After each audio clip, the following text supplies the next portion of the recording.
Salam sejahtera pemirsa, berjumpa kembali dengan saya di dalam pembahasan buku Bugar Selamanya. Dan pada hari ini kita sudah memasuki halaman yang ke-177 dengan judul Cukup untuk membuat orang suci mengumpat. Ayat inti kita pada hari ini terdapat dalam Yakobus 1 ayat yang ke-19. Hai saudara-saudara yang kukasihi, ingatlah hal ini. Setiap orang hendaklah cepat untuk mendengar, tetapi lambat untuk berkata-kata, dan juga lambat untuk marah. Kita masuk dalam inti pembacaannya. Jika perkataan cukup untuk membuat orang suci mengumpat bisa diterapkan bagi seorang pria, itu adalah sekarang ini. Semuanya tidak berjalan baik bagi ayah saya. Dia memukul ibu jarinya dengan palu dan kepalanya terbentur langit-langit. Dia terjatuh dari tangga, jari kakinya patah dan jarinya terjepit di pintu garasi. Sekitar seminggu sebelumnya, ligamen di lututnya robek dan kesulitan berjalan. Sepanjang pagi, ayah dengan sabar menghadapi perkelahian kami anak-anak.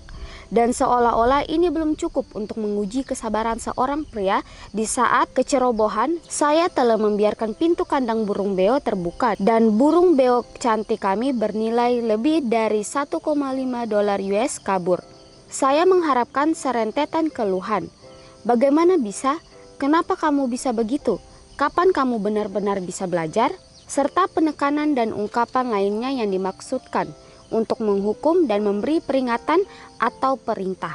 Tetapi sebaliknya, dia diam-diam dan dengan kesakitan mulai berjalan tertati-tati di sekitar perumahan, mengejar burung beo yang dibiarkan anaknya yang ceroboh keluar dari rumah. Pria normal manapun dalam situasi seperti ini bisa akan sangat marah, tetapi ayah saya tidak marah. Karena rasa sakit yang luar biasa, dia berjuang untuk menahan air matanya. Tetapi dia tidak menunjukkan kemarahan pada saya atau mengkritik apa yang telah saya lakukan. Baik, pada hari ini cerita ini mengenai seorang anak dan juga seorang ayah, di mana di sini dikatakan bahwa semuanya tidak berjalan baik bagi ayah saya, dan dikatakan dia memukul ibu jarinya dengan palu dan kepalanya terbentur langit-langit, dan kemudian dia jatuh dari tangga yang mengakibatkan kakinya patah dan jarinya terjepit di pintu garasi. Dan juga dikatakan di sini bahwa sekitar seminggu sebelumnya ligamen di lutut ayahnya ini sobek dan membuat ayahnya ini untuk kesulitan berjalan. Dan juga dikatakan bahwa sepanjang pagi ayahnya John ini dengan sabar menghadapi perkelahian anak-anaknya. Dan juga dikatakan di saat kecerobohan anaknya ini atau John ini, dia telah membiarkan pintu kandang burung beo ayahnya ini terbuka, yang dikatakan di sini bahwa burung beonya itu bernilai $1,500 US, dan burung beo itu akhirnya kabur karena kecerobohan dari si John. Dan dikatakan di sini bahwa tetapi dengan sabar ayahnya menghadapi setiap masalah atau ujian-ujian yang ada di dalam rumahnya. Dan dikatakan bahwa John ini mengharapkan serentetan keluhan. Dia berpikir bahwa ketika burung beo itu terbang, dia akan mendapat keluhan atau akan dimarahi oleh ayahnya seperti orang-orang tua pada umumnya. Dan juga dikatakan bahwa dia mengharapkan bahwa serentetan keluhan, bagaimana bisa, kenapa kamu bisa begitu, kapan kamu benar-benar bisa belajar, serta penekanan dan ungkapan-ungkapan lainnya yang dimaksudkan untuk menghukum dan memberi pelajaran atau perintah.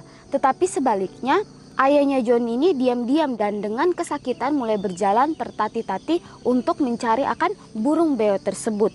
Dan juga dikatakan pria normal manapun dalam situasi seperti ini pasti sangat marah ketika kita melakukan kesalahan, dan itu sudah diingatkan berulang-ulang kali kepada kita anak-anak. Tetapi mungkin kita sebagai anak-anak seringkali ceroboh atau melakukan hal yang sama lagi.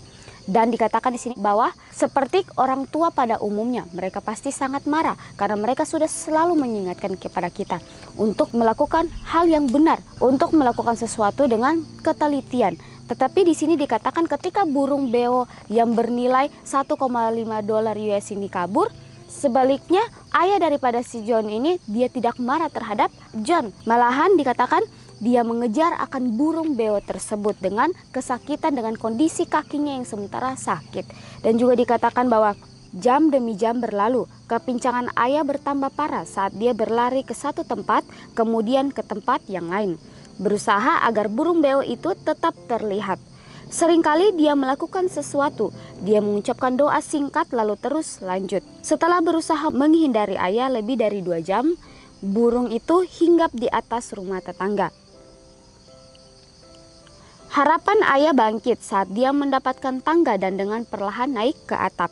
Dia berdoa dalam hati dan berjalan menghampiri burung yang terengah-engah itu. Pria yang hampir kehabisan tenaga itu berbicara dengan lembut kepada burung beo. Pelan-pelan, dengan sangat pelan-pelan dan hati-hati, dia mengulurkan tangannya untuk mengambil burung itu dan menunggu dan berdoa lagi. Setelah terasa seperti berjam-jam, burung itu melangkah ke tangannya. Dengan cepat, ayah menyelipkan burung itu ke dalam mantelnya dan pulang ke rumah. Sangat luar biasa dikatakan di sini bahwa ketika ayahnya sedang merasa kesakitan yang sangat luar biasa ketika kejadian yang sudah dia alami. Tapi ketika anaknya juga melakukan suatu kecerobohan dalam rumahnya, dia dengan sabar menghadapi setiap kesalahan-kesalahan yang dilakukan oleh anak-anaknya. Sehingga dikatakan di sini bahwa ketika burung beonya kabur, dia dengan sabar mengejar akan burung itu berjam-jam. Dia mencari akan burung beo tersebut. Sehingga dikatakan akhirnya burung beo ini hinggap di atas rumah tetangga. Dan akhirnya dikatakan setelah terasa seperti berjam-jam, burung itu melangkah ke tangan ayahnya si John. Dan dengan cepat ayahnya menyelipkan burung itu ke dalam mantelnya lalu pulang ke rumah. Dan dilanjutkan di sini bahwa sementara burung beo aman di kandangnya, ayah duduk di sofa, kelelahan, lututnya nyeri, kesakitan. Kemudian dengan air mata berlinang dia menatap saya. Saya mencintaimu nak, katanya. Maafkan saya ayah, saya sangat menyesal, saya terisak. Saya tahu, katanya, saya tahu. Pelajaran yang sangat luar biasa boleh kita pelajari pada hari ini. Ini juga mengingatkan kita seperti kita dengan Tuhan kita, di mana dikatakan bahwa ketika kita umat manusia seringkali melakukan kesalahan, kita sudah jatuh berulang-ulang kali ke dalam kesalahan yang sama. Tuhan seringkali mengingatkan kita, tetapi seringkali kita sebagai anak-anaknya seringkali acuh tak acuh dengan setiap perintah-perintahnya.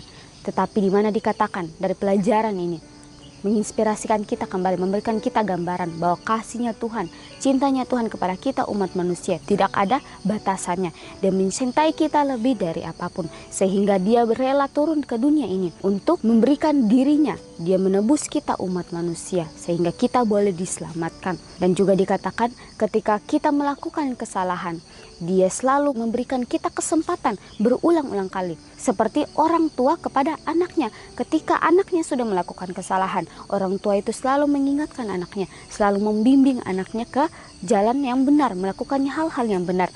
Tetapi seringkali kita sebagai anak, seringkali melalaikan akan setiap ajaran-ajaran atau tidak mendengarkan akan setiap nasihat yang diberikan oleh orang tua kepada kita anak-anak.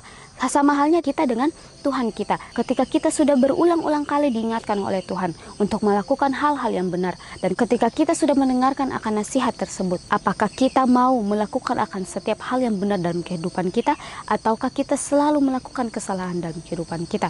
Ini pertanyaan pribadi kepada kita masing-masing. Tuhan memberikan kepada kita kuasa untuk memilih, tergantung kita umat manusia. Apakah setiap ajaran-ajaran yang sudah Tuhan berikan kepada kita, kita mau melakukan itu dengan sepenuh hati kita? Dan biarlah kita selalu datang kepada Tuhan, meminta Tuhan untuk membantu kita. Dan kita harus datang kepada Tuhan meminta ampun dengan sungguh-sungguh. Dan jangan kita melakukan hal yang sama lagi. Dan dikatakan dari pelajaran ini, seringkali kita manusia melakukan setiap kesalahan yang sama. Tetapi dengan pelajaran ini kita diingatkan bahwa kasih seorang bapak kepada anaknya tidak pernah berkesudahan, sama seperti bapaknya John. Ketika anaknya selalu melakukan kesalahan, setiap hari melakukan kesalahan, dan di mana dia melihat anak-anaknya selalu berkelahi di dalam rumah, dan anaknya juga ada yang ceroboh sehingga burungnya terbang. Tetapi bapaknya ini menghadapi setiap ujian-ujian dalam kehidupannya atau menghadapi anak-anaknya dengan penuh kesabaran, sehingga ketika burung beo tersebut lari,